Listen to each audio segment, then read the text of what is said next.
Maharashtra BJP राजस्व मंत्री चंद्रशेखर बावनकुले ने कांग्रेस और संजय राउत पर तीखा हमला बोला। उन्होंने राहुल गांधी को दिशाहीन नेता बताया और कहा कि कांग्रेस अब खत्म हो चुकी पार्टी है। संजय राउत की किताब नरकातला स्वर्ग पर व्यंग्यात्मक प्रतिक्रिया देते हुए उन्होंने कहा, यह झूठ पर आधारित किताब है, इसकी जांच होनी चाहिए। बावनकुले ने आरोप लगाया कि संजय राउत के कारण उद्धव ठाकरे की शिवसेना टूट रही है और कार्यकर्ता पार्टी छोड़ रहे हैं। आइए जानते हैं क्या कुछ कहा है चंद्रशेखर बावनकुले ने संजय राउत और कांग्रेस पार्टी पर। देखिए, संजय राउत ने जो किताब लिखा है उसमें नरकातला स्वर्ग नाम, बराबर। अब इसको हम कहेंगे ये झूठा आदमी। कुछ लोग भगवान ने जो धरती पे झूठ बोलने के लिए भेजे हैं उसमें से एक संजय राउत। इसका नाम बदल के नरकातला राउत करना चाहिए किताब का नाम, क्योंकि इसने सारी झूठ बातें लिखी है और ये सारी झूठी कहानी बनाई है। और इसने जो किताब में लिखा है, जो मैंने कुछ पढ़ा है, अभी पूरा किताब नहीं पढ़ा है, बाद में कहूंगा, ये जो जिस प्रकार से इसको कहेंगे पॉलिटिकल कितना उदासीन होता है व्यक्ति जब सरकार से जाने के बाद, और किस प्रकार से विकृत मानसिकता बन जाती है सरकार से जाने के बाद, और जिस प्रकार से महाविकास आघाड़ी टूटते जा रही है रोज, उसकी जवाबदारी अब संजय राउत पे आने जा रही है। संजय राउत ने शरद पवार जी को पकड़ा, वो शरद पवार जी छोड़ के जा रहे। उन्होंने एकनाथ शिंदे ऐसे कार्यकर्ता को बाहर निकाल दिया उद्धव ठाकरे जी के उनके मिसगाइड करके उद्धव ठाकरे जी को। एकनाथ शिंदे जी बाहर चले गए। अब वो कांग्रेस पार्टी भी रोज उनसे दूर जा रही है।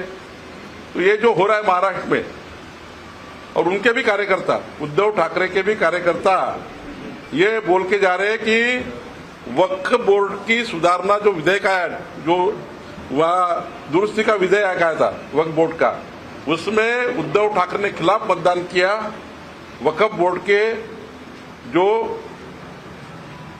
एक विधेयक सरकार ने मंजूर किया, केंद्र सरकार ने, जिसमें पूरे वक्फ बोर्ड की जगहों के बारे में नियम बनाया, उस एक्ट का विरोध ये संजय राउत की वजह से उद्धव ठाकरे ने किया।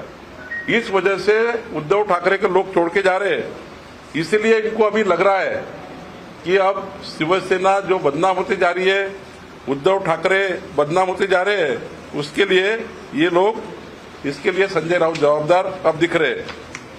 अब आपको मालूम है गोधरा कांड में जो एसआईटी बनी थी सुप्रीम कोर्ट की तरफ से, तो 2012 में माननीय प्रधानमंत्री मोदी जी को वहां निर्दोष छोड़ा था। उसके बाद 2022 में सुप्रीम कोर्ट ने माननीय प्रधानमंत्री मोदी जी के खिलाफ, गोधरा कांड में कोई भी डॉक्यूमेंट नहीं है, कोई भी उनके खिलाफ कोई भी वहां पर पुरावा नहीं है, तो छोड़ दिया सुप्रीम कोर्ट ने मोदी जी को निर्दोष। ये उसको मालूम है संजय राउत को, ये कोर्ट का निर्णय है। तीसरा, यहां पर माननीय अमित भाई के बारे में उन्होंने कहा, तो मैंने अमित भाई का 2010 में अमित भाई को, तो आपको मालूम है कितनी पॉलिटिकल, किस प्रकार से अटैक करके अमित भाई को जेल में डाला गया था। देश ने देखा है किस प्रकार से जकड़कर अमित भाई को पुलिस लेके गई, किस प्रकार से अटैक किया गया दिल्ली और वो समय के राज्य सरकार ने और केंद्र सरकार ने। तो केंद्र सरकार ने जिस प्रकार से किया था, यानी अमित भाई के ऊपर जिस प्रकार से प्रहार किया था, उसको 2014 में कोर्ट ने छोड़ दिया। और ये संजय राउत बोलते फोन किया, कोर्ट ने छोड़ा है भाई। उसके बाद 2014 के बाद जब अमित भाई को छोड़ा गया, अमित भाई ने जिस प्रकार से देश में काम किया, आज विकसित भारत का संकल्प जो मोदी जी ने किया है, वो संकल्पों को आगे लेके जाने का काम देश की जनता को साथ में लेकर मोदी जी कर रहे हैं। और ऐसे में ये जो संजय राउत है, इनको पूरी बात मालूम है कि माननीय देवेंद्र फडणवीस जी ने, मैं उस घटना का साक्षी हूं, सरकार का साक्षी हूं, मैं मिनिस्टर था, पावर मिनिस्टर था, 2014 से 19 माननीय उद्धव ठाकरे जी को बड़े भाई के स्वरूप में देखा देवेंद्र फडणवीस जी ने। और मुझे ये मालूम है देवेंद्र जी ने भारतीय जनता पार्टी के एखादे नेता का काम बाजू किया होगा, लेकिन उद्धव ठाकरे ने बोला हुआ हर काम भाई के जैसे किया है। देवेंद्र जी ने कभी भी उद्धव ठाकरे जी को बड़े भाई के स्वरूप में माना। इसका मैं साक्षी हूं।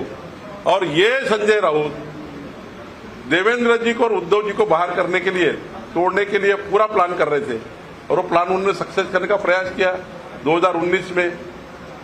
2019 में जिस प्रकार से संजय राउत ने उद्धव ठाकरे जी को दूर किया, शिवसेना को दूर किया, एकनाथ शिंदे जी को दूर किया, अब तो सारे लोग छोड़ के जा रहे हैं। तो मुझे लगता है कि अब जो संजय राउत पर आ पड़ी है, महाविकास आघाड़ी भी ठिकरा फोड़ रही संजय राउत पे, अब उद्धव ठाकरे के कार्यकर्ता भी संजय राउत पे भिड़े हुए हैं, उधर शरद पवार जी भी संजय राउत को भी छोड़ते जा रहे हैं, उधर वो कांग्रेस पार्टी तो नाना पटोले और वडेट्टीवार तो पूछते ही नहीं है उनको, संजय राउत को, और वो कहते हैं कि संजय राउत की वजह से हमारी महाविकास आघाड़ी लंबी हो गई। तो ये जो हो रहा है महाराष्ट्र में, इस वजह से ये जो किताब लाई है उन्होंने, ये झूठी किताब है। कोर्ट और सुप्रीम कोर्ट के बारे में अगर इन्होंने टिप्पणी की होगी तो इनकी इंक्वायरी होनी चाहिए। सुप्रीम कोर्ट को फोन किया, हाई कोर्ट को फोन किया, मैंने पूरा नहीं सुना है अभी, मैं पूरा देखूंगा, पढ़ूंगा, उसके बाद चर्चा करूंगा। लेकिन अगर कोर्ट का उल्लेख किया है, कौन का उल्लेख किया है, तो इसकी इंक्वायरी होनी चाहिए।